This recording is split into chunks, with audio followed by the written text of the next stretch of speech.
ጌታዬ እንደገና እጅ ከፍንጅ ዘናታል። ዛሬ ደግሞ ፈገግ ትል የነበረው ማራኪውን የታላቁ ሊቀመንበራችንን ፎቶ እያየች ነው።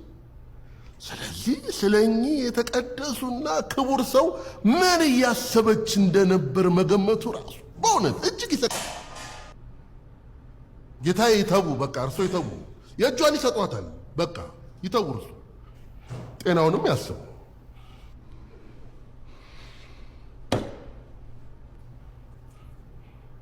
አንቺ ምን እያሰብሽ ነበር?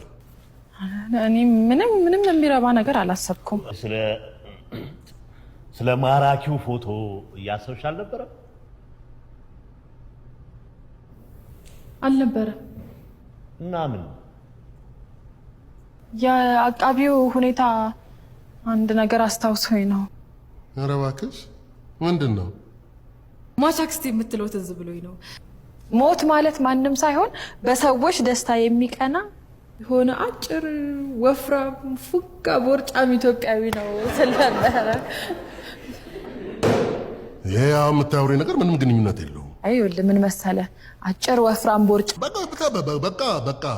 በቃ ይሄ አሁን የምትዘረዝሪው ከማራኪው የጓድ ሊቀመንበራችን ፎቶ ጋር ምን ያገናኘዋል? ምንም የሚያገናኘው ነገር የለም። እንዲሁ በሀሳብ ውስጥ ሆኜ አይኔ ወደዛ ወርወር ብሎ ነው እንጂ ያለምንም ጥርጥር ከከፍተኛ እርካታ ጋር አይደል? በትክክል ጌታዬ። ደስ ባለኝ ጊዜ የታላቁ መሪያችንን ፎቶግራፍ እየተመለከትኩኝ አመሰግናለሁ። እንዲሁም ግራ በገባኝ ጊዜ ደግሞ በአክብሮት መለከታቸውና የተስፋ ብርሃን ይታየኛል።